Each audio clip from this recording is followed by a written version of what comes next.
The Venezuelan President Nicolás Maduro is meeting President Vladimir Putin in Moscow. Maduro arrived in Russia on Monday with the aim of strengthening economic and political ties. The two leaders are expected to discuss cooperation in the fields of energy and cryptocurrencies. Both countries are suffering sanctions imposed by the United States and its allies. They are keen to develop the use of alternative currencies to the dollar in international trade. Let's hear from our correspondent in Moscow, Hansel Oro, with the details. President Maduro is coming to Moscow on a working visit, as he announced a few hours earlier on Twitter. The visit comes immediately after the Venezuelan president hosted his Turkish counterpart, Recep Tayyip Erdogan, in Caracas. On Wednesday, Maduro will meet the Russian President Vladimir Putin in the Kremlin. They'll be talking about the strategic challenge of boosting economic and trade links, especially in the face of sanctions imposed by the United States on both Russia and Venezuela. The last time the two leaders met in Moscow was a little over a year ago when President Maduro came to the Russian Energy Week. On that occasion, the Venezuelan president put forward the idea of adopting a basket of currencies for trade in oil, as an alternative to the US dollar. This idea has also been taken up by Russia, and given the unilateral sanctions imposed by Washington, Moscow has been increasing its trade with Asia, especially China, and with Latin America, including Venezuela. For example, the Russian energy company Gazprom has a number of agreements to work with Venezuela in its Orinoco oil belt. There's also the Petro, Venezuela's cryptocurrency, where there is talk of cooperation with Russia's Association for Cryptocurrencies and Blockchain. We should learn more about that tomorrow when the presidents meet, and we'll be following all the developments on President Maduro's visit here in Moscow. That was Hansel Oro from Russia. Now to Brazil. The Supreme Court has authorized an investigation into the future chief of the President-elect Jair Bolsonaro, the future chief of staff. Onyx Lorenzoni has been accused of taking illegal campaign finance donations from the world's largest meatpacking company, JBS. Company executives said that they made payments of over $50,000 to the long-serving congressman between 2012 and 2014. Lorenzoni has said that he is not worried about the case and is sure that it will be dismissed. And also the Supreme Court will decide on whether it issues a new decision on the imprisonment of former President Lula da Silva. His defense team hopes to secure his freedom. Lula's defense argues that Judge Sergio Moro's earlier decision was biased and that his lawyers want the whole process to be scrapped and Lula to be released. The public prosecutor's office has rejected the request. However, Supreme Court judges will decide whether they grant the order.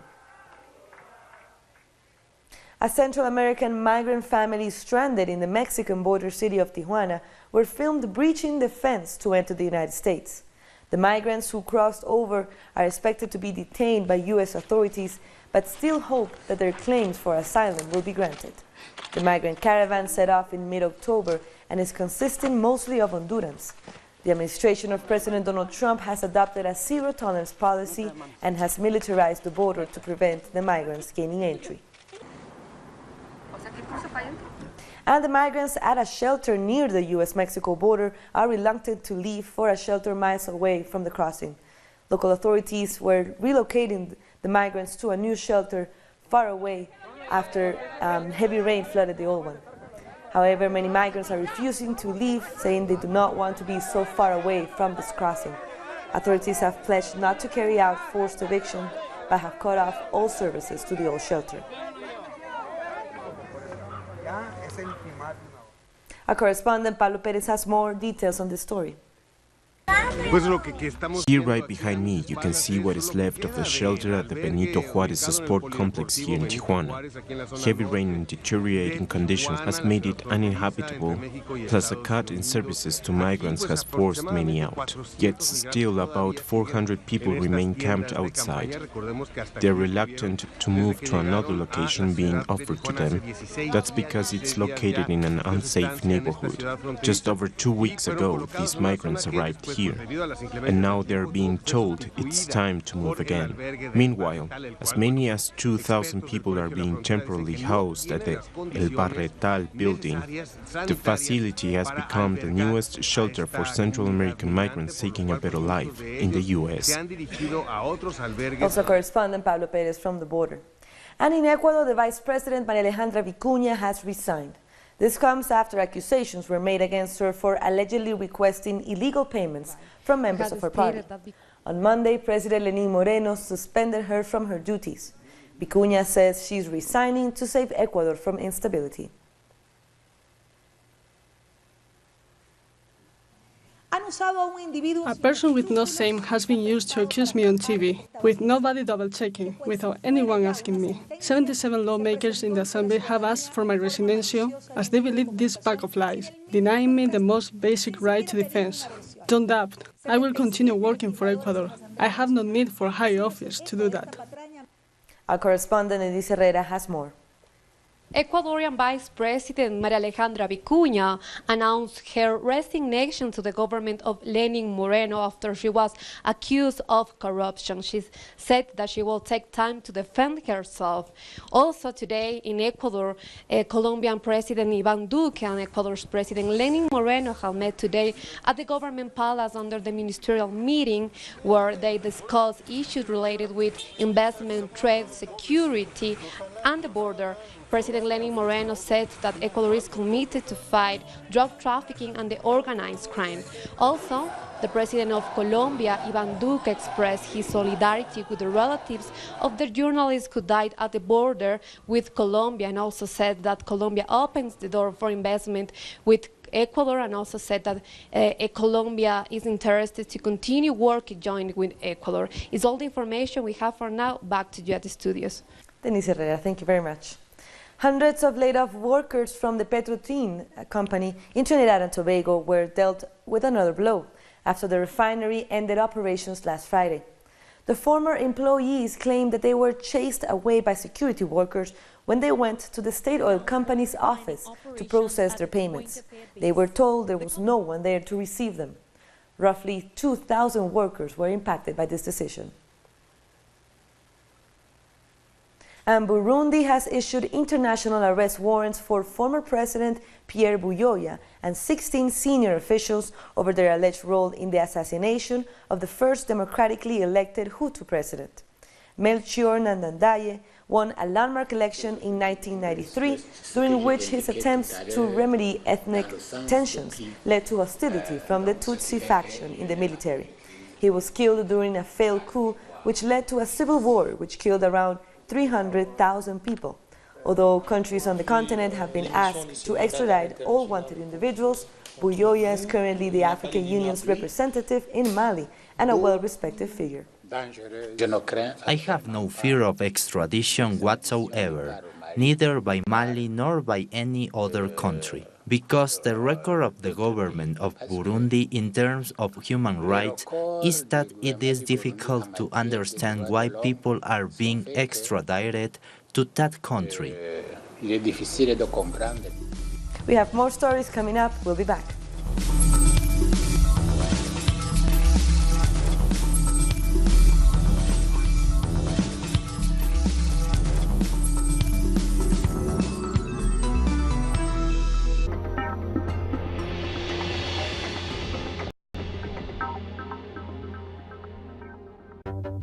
With developing events being presented through analysis. Our coverage transcends borders. With renowned journalist Walter Martinez. Salud amigos, tripulantes de nuestra querida, contaminada y única nave espacial. Dossier. Weekdays. Only on Telesur. Y ponga usted las cámaras, señor director.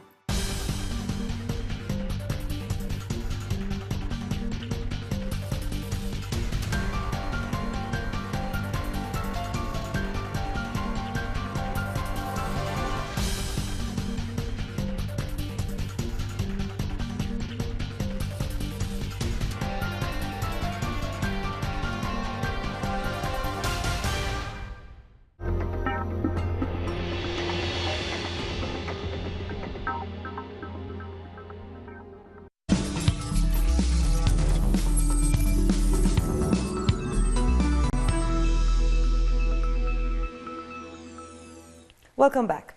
The trial against indigenous Mapuche leader Facundo Jones Wala has begun in Chile. The prosecutor's office has requested a 15-year prison sentence for allegedly setting a farm on fire in 2013.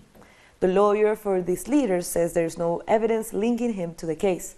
He says the accusations are designed to portray the Mapuche leader as an enemy of the Chilean nation. Let's hear from our correspondent Paola Delacnich, who has more on this case. The opening argument started in the trial against Lonco Juanes Wala, who in the middle of last year was extradited from Argentina to Chile. He had been a fugitive for 4 years, accused of alleged arson in the Pisu area in the south of Chile. This trial tried to present evidence against Mapuche Lonco.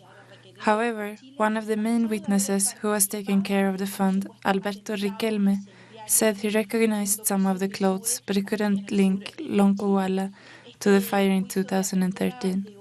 We must remember that this year 5 people were accused, 4 people were acquitted with the same evidence shown today, and only Machime Yaire was given a minor sentence. These opening arguments are expected to end next week. Lonco Juanes Wala was transferred from the Valdivia prison to the Temuco prison, where he will be held with other Mapuche prisoners like Machi Celestino Cordova. The prosecutor's office is asking for a sentence of 12 years, even though Lonco's lawyer says there is no evidence against him. Paola Delacnich from Chile. Now to Colombia. An indigenous community is about to be displaced for a second time from their territories in Cartagena. The Senu indigenous people are being forced to leave the land where they lived for more than 10 years.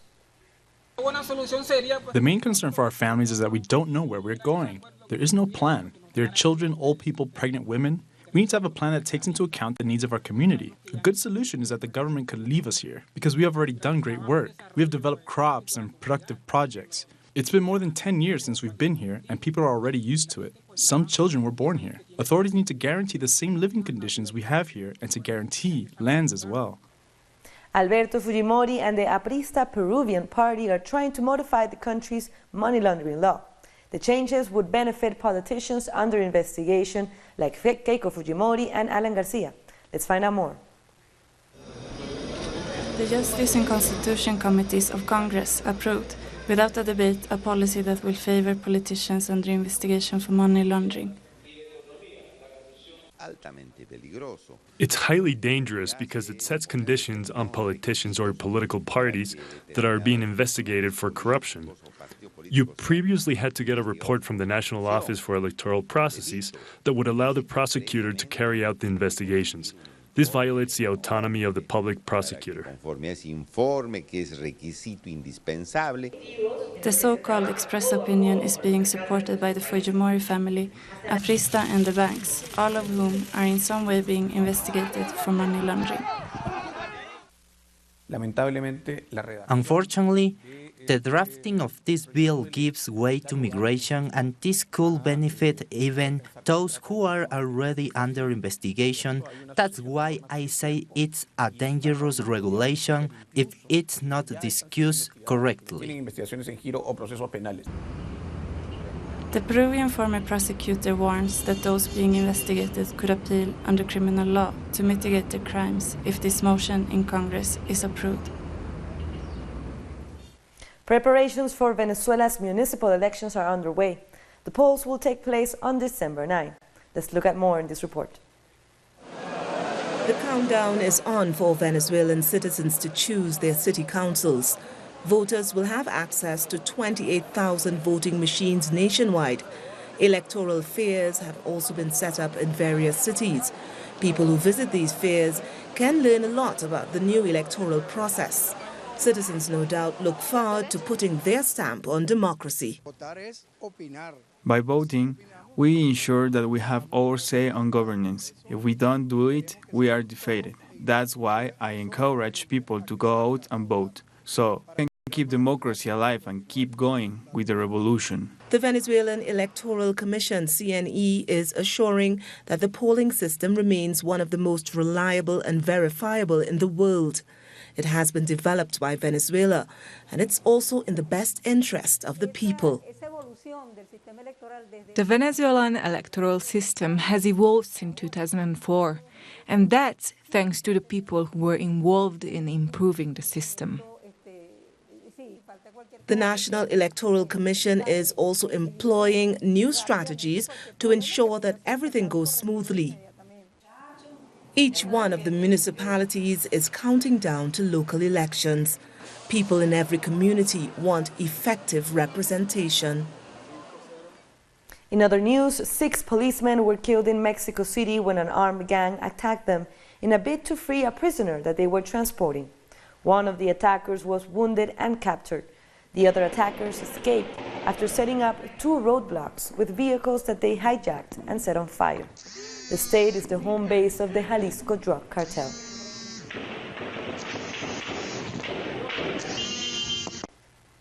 The Institute of Agrarian Transformation of El Salvador has given land ownership to more than 80,000 low-income families. Here's more on that story. Rosa Lilia Mendez is one of thousands of disadvantaged Salvadorans who qualify for a government-allocated property. She now owns a house in Tepecoyo village. Her parents died during the Salvadoran Civil War and never owned a property of her own. And now I have a real house. I still tear up when I see it. I never imagined that one day I would own such a nice house that even my children would love. Salvadoran President Sanchez Seren wants to give financial security to thousands of farming families, like Carla Valladares, who was given land and built a house, also with government assistance.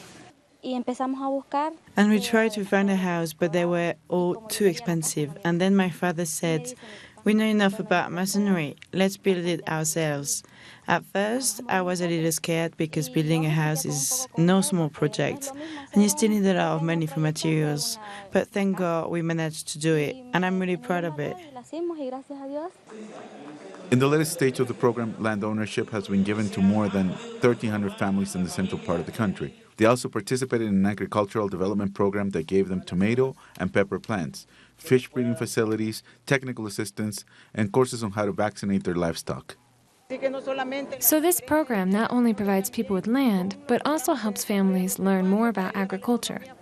We also put special emphasis on empowering women through these initiatives. And more land ownership will be given to people in poor regions of the country before the Sanchez-Seren presidential term ends.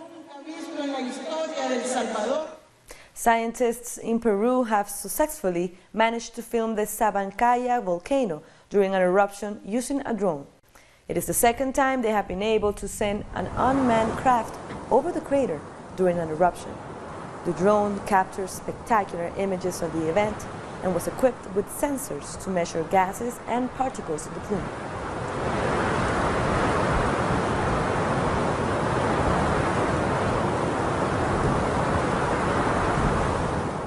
We're taking one last short break, but stay with us.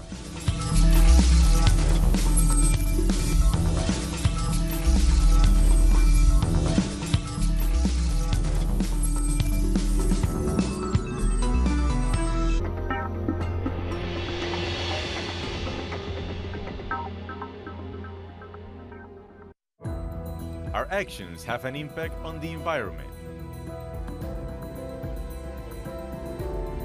It's our responsibility to change for the sake of our planet. Let's be part of this transition. Watch, preserve, and protect your Green Zone.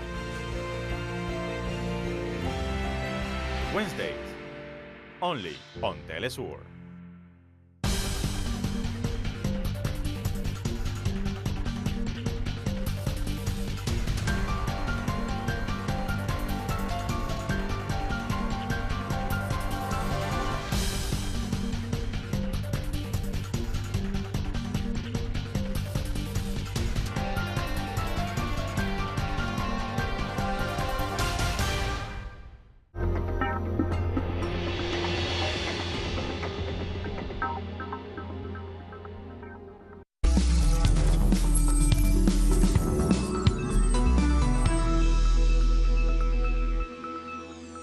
And we're back. Authorities in New Caledonia have ordered an evacuation of coastal areas after a tsunami warning was issued following a 7.5 magnitude earthquake just off the coast. Several aftershocks were reported as the Tsunami Center warned of waves up to 3 meters tall for New Caledonia and Vanuatu and up to 1 meter for some parts of Fiji. Residents received text messages instructing them to go to refuge areas immediately. A prominent Republican senator in the U.S. has said that he believes that Saudi Arabia ordered the killing of Saudi journalist Jamal Khashoggi. Addressing the media after a closed-door meeting with CIA Director Gina Haspel, Senator Bob Corker, the chairperson of the Senate's Committee on Foreign Relations, said there is strong evidence linking the Saudi Crown Prince Mohammed bin Salman to Khashoggi's murder. I have zero question in my mind that the Crown Prince, MBS, ordered the killing, monitored the killing, knew exactly what was happening, planned it in advance. If he was in front of a jury, he would be convicted in 30 minutes guilty. Representatives of Yemeni Houthi fighters have arrived in Sweden to take part in peace talks, which aim to end the brutal war between the Houthi fighters and a Saudi-led coalition. The Houthi fighters are accompanied by United Nations Special Envoy to Yemen, Martin Griffiths, who has been trying to set up the talks for months without success. The war in Yemen has gone on for 4 years, killing thousands of people and leaving millions of others on the verge of starvation. Around 30,000 people have protested against femicide in Tel Aviv's Rabin Square in Israel, urging the government to combat gender-based violence. The demonstration was organized by several municipalities and women's groups following the suspected murder of 2 teenage girls last week. It was part of a nationwide strike to reject violence against women. The number of female victims this year is 24, the highest number in years. These young women made this phenomena here in the centre of Tel Aviv, and all the people to come and ask the question to the government, hey, this is a terror attack, 24 women murdered in 2018. How come? We need to solve this issue. We need to solve this problem.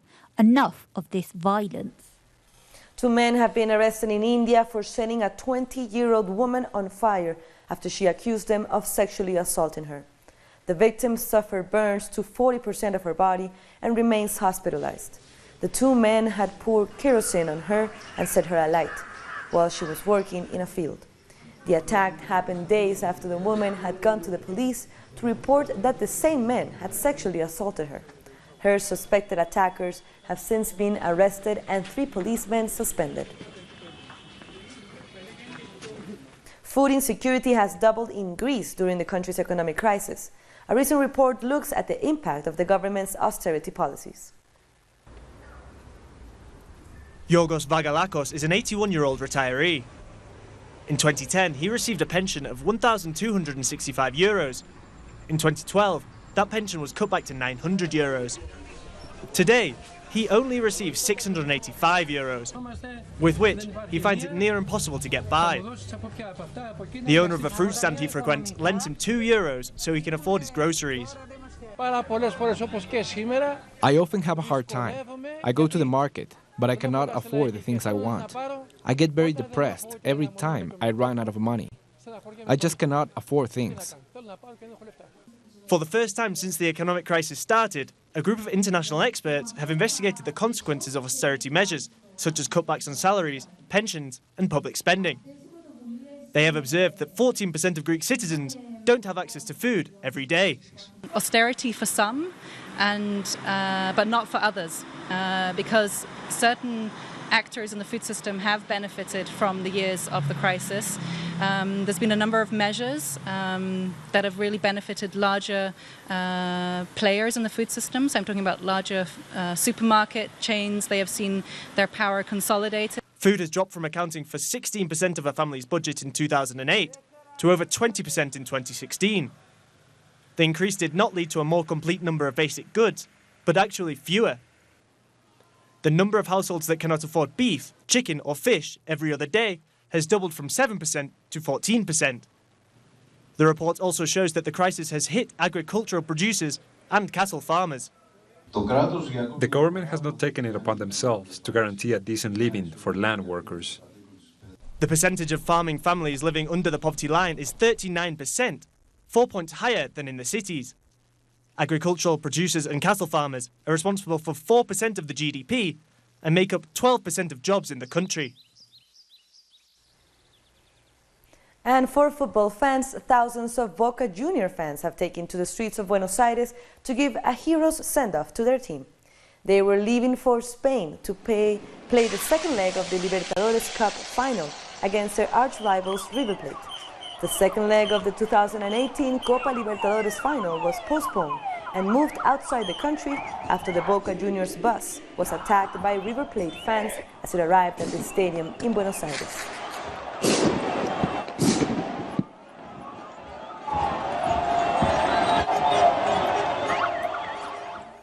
And Christmas lights have been switched on in Lebanon. People enjoyed fireworks, carols, and the festive spirit in downtown Beirut.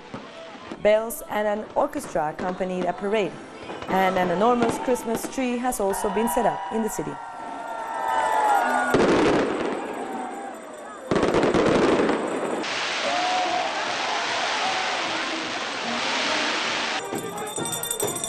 And with that, we come to the end of this news brief. But as you know, this and many other stories, you can find them on our site at telesurenglish.net.